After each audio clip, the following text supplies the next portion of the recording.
네, 안녕하세요. 최태성입니다.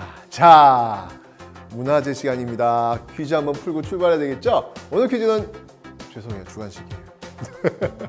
자, 글이 새겨져 있는 고구려의 불상은 무엇이냐? 요거 묻고 있습니다. 근데 사실 고구려 불상하면 탁 떠오르는 게 요거밖에 없어요. 힌트 좀 드릴까요? 연가 7년, 명, 빰빰, 열의 입상. 요거 완성시키시면 되는 거예요. 이 별에 어떤 단어가 들어갈까요? 너무 쉽나? 좀 쉽긴 한 것 같아요. 그죠? 자, 어쨌거나 한번 오늘 설명 들어보시면서 풀어보시기 바랍니다. 자, 오늘은 그래서 이 불상에 대해서 한번 이야기를 해볼까 합니다. 자, 삼국시대에는요, 불교가 유행을 합니다. 그죠? 고구려, 신라, 백제가 공통으로 굉장히 많이 만들었던 그런 불상이 있어요. 여러분의 정말 꼭 소개하고 싶은 불상인데요. 정말 미소가 저랑 비슷해요. 굉장히 자비로운 그런 미소인데, 네, 바로 이겁니다. 미륵보살 반가사유상. 저랑 비슷하지 않습니까? 네. 자, 제가 여러분들 늘 이야기하지만 부처님은요, 종류가 다양합니다. 예, 이 불교에서 이 부처는 유일신이 아니에요. 예, 다 각자가 이 맡은 그런 영역들이 있는데, 미륵보살, 보살은 그럼 보살과 불의 차이가 뭐냐고요? 보살은 불, 부처가 되기 곧 전 단계예요. 보살은요, 서원이라고 해가지고 약속을 합니다. 내가 이 약속을 다 시행하면 그리고 나서 부처가 되겠다라고 하는. 그리고 여러분들 왜 관세음 보살 있잖아요. 그 관세음 보살은 어떤 약속을 했냐면 세상 모든 중생들의 소원을 다 들어준 다음에 성불하겠다, 부처가 되겠다, 뭐 이런 이야기를 했고요. 미륵보살은 뭐냐면 미래 부처예요. 미래에 이 도탄에 빠진 중생들을 구원하러 오겠다라고 하는 그 서원, 그게 되고 나서 부처가 되겠다. 이제 이런 서원을 한 것이죠. 그러니까 각자의 어떤 그 역할들이 있다라는 거 아시죠? 바로 여기 나와 있는 이 부처님은 바로 보살, 미륵보살입니다. 그러니까 아직은 부처. 그러니까 지금 이게 뭐냐면 잘 보세요. 지금 반가부좌를 틀고 한 손에 턱에 탁 근처로 지금 깊은 생각이 잠겨 있잖아요. 그죠? 반가부좌를 틀고 사유, 생각하고 있는 상이란 어떤 그런 의미가 있는 겁니다. 반과 사유적인 의미. 그러니까 어떻게 하면 중생을 구할 것인가. 이걸 지금 고민하고 있는 거예요, 지금요. 그죠? 그리고 나서 이제 짜잔 하고 올 겁니다. 그리고 다 구원해 줄 거예요. 그리고 나서 부처가 되겠죠. 자, 바로 이게 금동 미륵보살 반가 사유상이 되겠습니다. 자, 이러한 금동 미륵보살 반가 사유상이 꽤 많이 있는데요. 그 중에서 국보 78호와 83호인 이 금동 미륵보살 반가 사유상이 제일 유명해요. 다만 이 둘의 국적, 메디인 고구려냐, 메디인 신라냐, 메디인 백제냐, 요거는 아직 확실치는 않습니다. 네. 그런데 여러분들 놀라운 사실이 있습니다. 일본 고류지에도요, 바로 이 미륵 반가 사유상이 있어요. 정말 우리나라 금동 미륵보살 반가 사유상하고 완전 쌍둥이에요. 너무 똑같아요. 다만 우리나라는 금동으로 만들었고 일본은 나무로 만들었다는 그 차이점은 있습니다. 그러니까 정말 이런 걸 보면 제가 볼 때는 이 삼국의 어떤 이 불상을 만든 사람이 일본에 건너가서 똑같은 걸 만들었다라는 그런 생각이 들거든요. 정말 대단하다. 이 양국 일본과 삼국의 어떤 그 교류가 정말 활발했구나라는 것을 알 수 있게 해줍니다. 자, 그런데 이제 불상에 대해서 좀만 더 살펴보죠. 불상들이요, 여러분들 그냥 보면요, 다 비슷비슷해 보이죠. 그런데 자세히 들여다보면요, 이 손 모양 하나에서 표정에 이르기까지 다양합니다. 사실은요, 그 부분을 지칭하는 명칭도 또 상징하는 의미도 다 달라요. 근데 그걸 다 알면 너무 어렵고요. 좀 가벼운 것만 좀 볼게요. 자, 불상은요, 그 부처의 그 형상을 회화나 조각 등의 형식으로 표현한 것을 말합니다. 그 부처의 몸에서 나오는 그 진리의 빛, 그 진리의 빛을 형상화한 것을 뭐라고 하냐면 광배라고 합니다. 광배가 뭐냐고요? 이런 거예요. 부처님 그 뒤에 이렇게 쫙 있는 거, 광배라고 하는 거예요. 광배는 머리 광배와 몸 광배로 나뉘면서요, 이들을 합해서 거신광, 이렇게 이제 이야기를 합니다. 어쨌건 부처님 뒤에 있는 저 문양, 저 어떤 원형의 어떤 그 문양, 요게 바로 빛이구나. 아, 그렇구나, 빛이구나. 이렇게 이제 이해하시면 되겠습니다.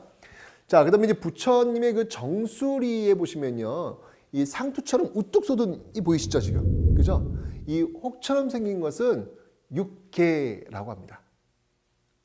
원래 여러분들 인도 사람들이 왜 머리카락을 올려 묶던 그 상투 있잖아요. 그 모습을 닮지 않았나요? 아, 그렇구나. 불교가 인도에서 들어왔구나. 이제 여러분들 이해가 되시죠? 예, 그런 어떤 모습들을 확인할 수 있습니다. 어떤 그 부처의 어떤 크고 높은 지혜를 상징하는 것입니다. 그 다음에 여러분들 이렇게 좀 꼬불꼬불꼬불 말려 들어간 그 머리카락 같은 거 보이죠? 이건 바로 나발이라고 합니다. 나발. 그리고 이제 손가락.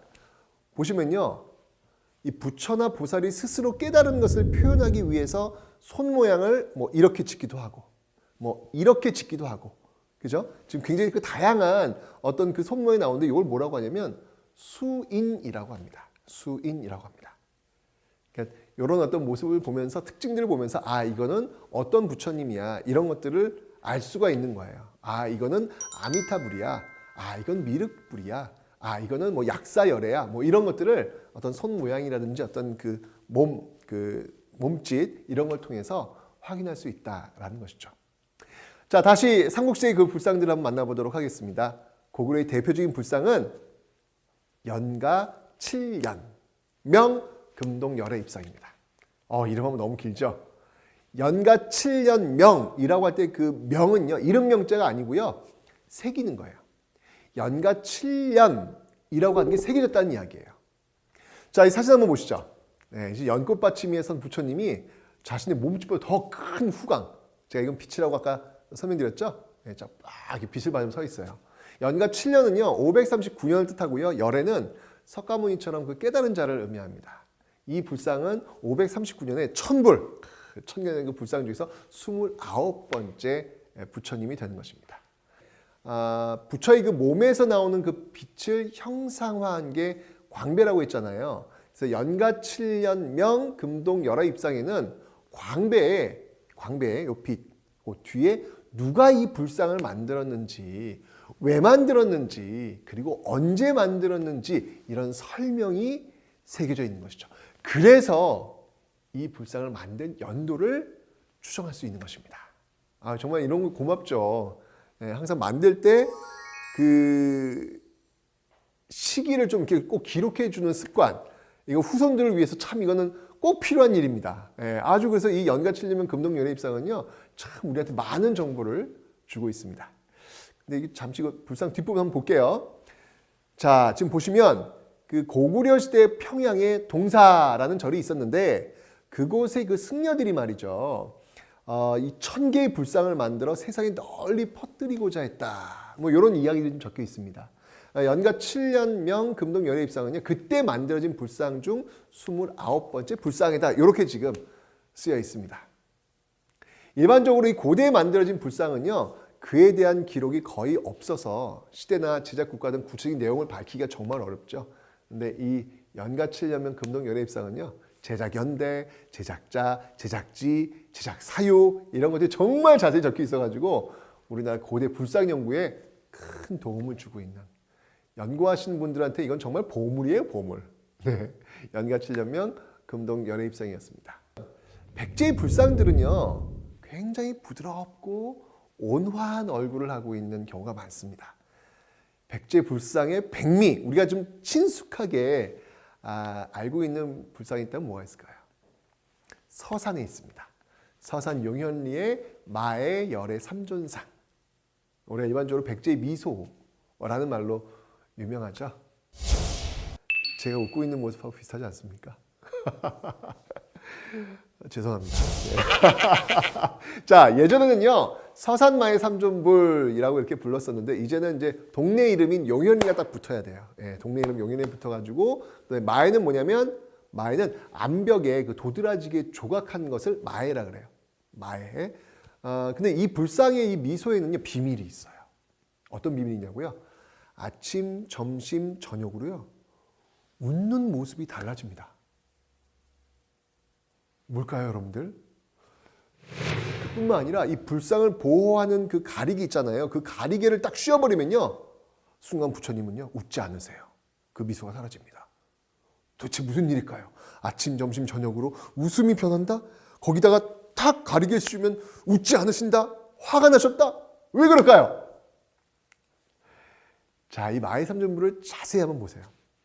이 보시면요 이 눈두덩이가요 도톰하게 튀어나와 있는 어떤 그런 모습을 보실 수가 있습니다. 보이시나요, 여러분들 여기?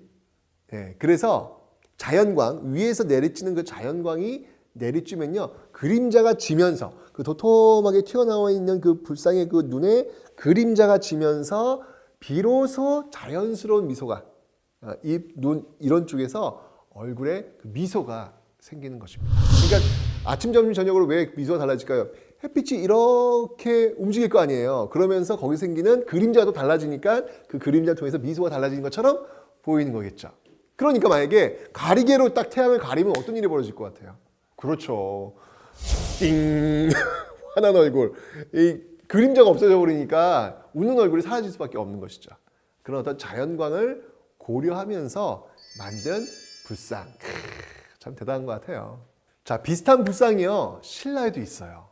경주 배동 석조열의 삼존 입상인데요. 예전에는 베리 삼존불 이렇게 불렸거든요. 경주 남산 이렇게 올라가다 보면 그 입구에서 만날 수 있습니다. 여기서 꼭 인사하고 가셔야 돼요. 앞으로 여러분들 경주 남산 험합니다.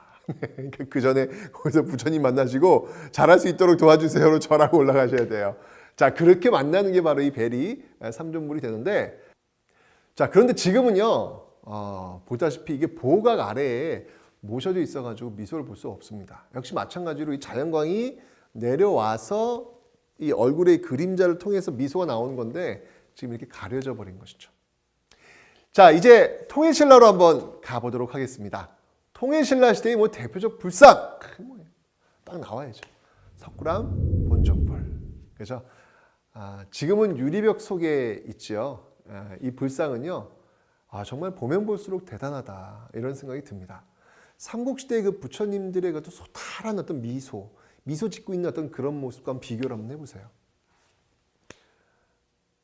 그러니까 그런 거죠. 삼국시대 그 불상, 그러니까 웃고 있는 그 불상을 이렇게 보면 좋다, 보고 편하다 이런 어떤 느낌이 들죠. 근데 이 부처님은 그런 느낌은 안 들어요. 네. 압도되는 느낌, 뭔가 제가 죄를 뭘 졌죠? 뭐 이런 걸 생각해야 되는 그런 느낌, 그 강력한 그 얼굴에 이 보여지고 있는 그 카리스마라고 할까요? 정말 그 강인하고 근엄한 얼굴을 지금 하고 있습니다. 자, 이 불상의 어떤 그 미감이라고 하는 것은 그 시대상을 반영한 결과물이라고 볼 수 있는데요. 이 석굴암 본존불이 언제 세워진 겁니까? 통일신라 시대거든요. 그러니까 삼국 통일 이후에 어떤 전제 왕권의 강화는 물론 당시 그 동아시아에서 유행했던 국제적 양식이 반영되어서 아주 엄숙한 불상이 등장했다. 이렇게 볼 수 있겠습니다. 자, 그럼 이제 다시 퀴즈를 한번 보도록 하죠.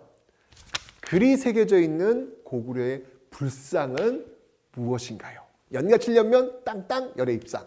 네, 금동 열의 입상. 이게 오늘의 정답이 되겠습니다. 쉽죠? 네. 자, 오늘은 이렇게 삼국의 불상에 대해서 한번 살펴봤습니다. 오늘 배운 불상, 삼국시대 불상에는 좀 공통점이 있었죠. 바로 부처님이 살며시 그윽하게 미소 짓고 있는 어떤 그런 모습들, 이런 것들을 한번 확인해 봤는데 통일신라로 오면서 석굴암 본존불에서는 굉장히 근엄한 어떤 그런 모습도 확인이 되었습니다. 저는 특히 이제 개인적으로 삼국시대의 그 불상이 참 좋더라고요.